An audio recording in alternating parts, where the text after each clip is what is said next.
நேயர்கள் எல்லாருக்கும் வணக்கம். 2024வது வருஷத்தோட மே மாதம் முடிஞ்சு ஜூன் மாதம் தொடங்க போகுது.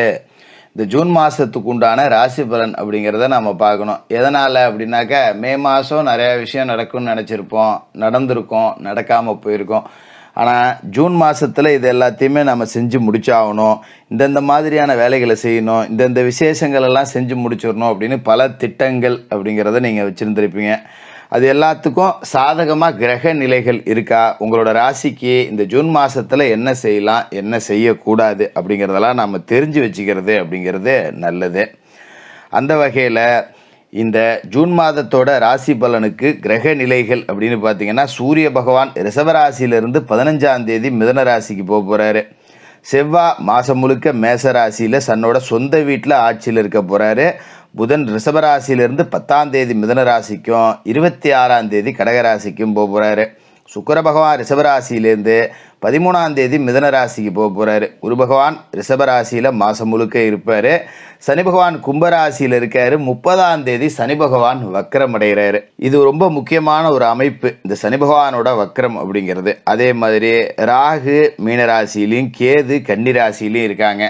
இந்த கிரக நிலைகள், ராசி மாற்றங்கள், சனி பகவானோட வக்கர நிலை, இது எல்லாம் சேர்ந்து உங்களோட ராசிக்கு இந்த ஜூன் மாதத்தில் என்ன பலன்கள் கொடுக்க போகுது அப்படிங்கிறத பார்த்துருவோம். கடகராசி நேயர்களே, உங்களுக்கு இந்த ஜூன் மாதம் எப்படி இருக்குது அப்படின்னு பார்த்தோம்னா, கடகராசியை பொறுத்த வரைக்கும் அஷ்டமத்தில் சனி இருந்தாலும் லாபத்தில் குரு வந்திருக்கார் அப்படிங்கிறது ஒரு நல்ல வரவேற்கத்தக்க ஒரு விஷயந்தான்.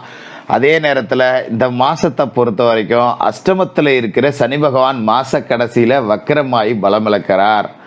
அதாவது அஷ்டம சனி அப்படிங்கிறது எப்படி இருக்கும் அப்படின்னு இப்போ நான் சொல்லி தான் உங்களுக்கு தெரியணும்னு அவசியம் இல்லை. நீங்களே சத்தம் போடாமல் கதவை சாத்திட்டு அழுதுகிட்டு தான் குந்திருப்பீங்க. அந்த நிலைமையில தான் இருக்குது.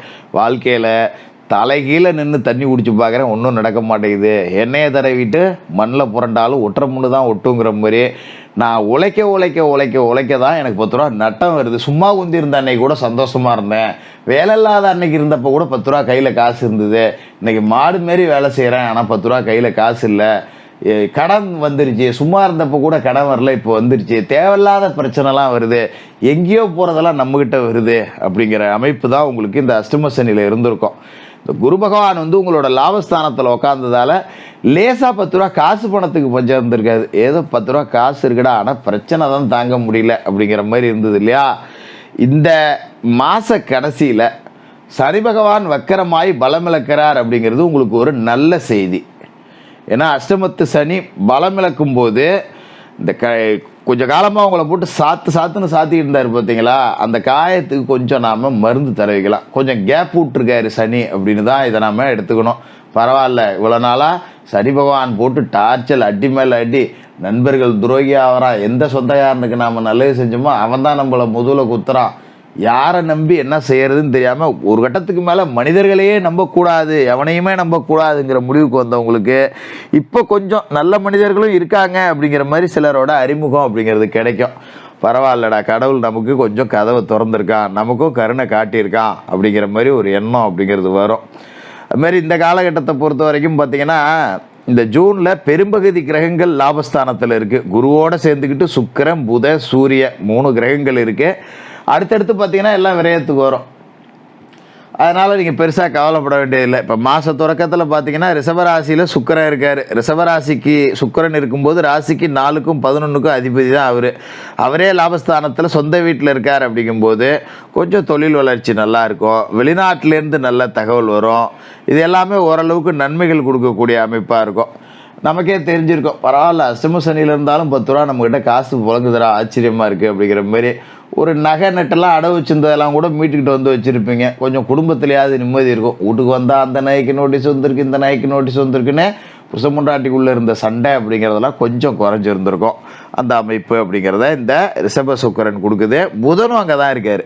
3க்கும் 12க்கும் அதிபதியான புதன் லாபத்தில் இருக்கும்போது இந்த எவன்ட்டையாவது கொடுத்து காசு வந்திருக்காது.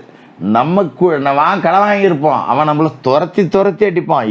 ராத்திரி 10 மணி கூட ஃபோன் அடிப்பான், காலைல 6 மணி கூட ஃபோன் அடிப்பான். ஆனால் நம்ம கொடுத்தவன் நம்ம ஃபோனை எடுக்கவே மாட்டான், ஆளும் காணா போடுவான். அப்படி இருந்த நிலைமை மாதிரி கொஞ்சம் பழைய பாக்கிலாம் வசூலாகிடும். அதுமாதிரி உடன்பிறப்புகளோட திருமண நிகழ்வுகள், உடன்பிறப்புகளுக்கு ஒரு வேலை கிடைக்கிறது, கூட பிறந்தவங்க கொஞ்சம் வசதி வாய்ப்போடு இருக்காங்க அப்படிங்கிற தகவல் நமக்கு கொஞ்சம் ஒரு மன சந்தோஷத்தை கொடுக்கும். பரவாயில்ல போ, நம்ம கஷ்டப்பட்டாலும் நம்ம அண்ணன் தம்பி அக்கா தங்கச்சா அது நல்லா இருக்குங்களே, போ சந்தோஷம் போ அப்படிங்கிற மாதிரி விட்டுருவீங்க. 10ஆம் தேதி அன்னைக்கு மிதுனராசிக்கு புதன் போகிறார், விரயத்துக்கு வரார். ஒவ்வொருத்தராக வர்றாரு. 10ஆம் தேதி புதன் வந்துடுவார், 13ஆம் தேதி சுக்கிரன் வந்துடுவார், 15ஆம் தேதி சூரியன் வந்துடுவார்.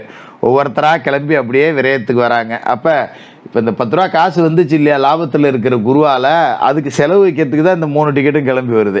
ஃபஸ்ட்டு மிதுனத்துக்கு புதன் விரயத்துக்கு வந்துடுவார். இந்த விரயம் அப்படிங்கிறது கொஞ்சம் கூட இருக்கும். அதாவது நம்மளால் ஒரு செலவை திட்டம் போட்டு செய்ய முடியாது. ஒரு மாதத்தில் 10 ரூபாய் இதுக்குன்னு ஒதுக்கி வச்சுருப்போம். திடீர்னு ஒருத்தருக்கு உடம்பு சரியில்லாமல் போய்டும், 2000 3000 அதில் போய்டும். அப்போ நமக்கு கொஞ்சம் பட்ஜெட்டில் இடிக்கும்.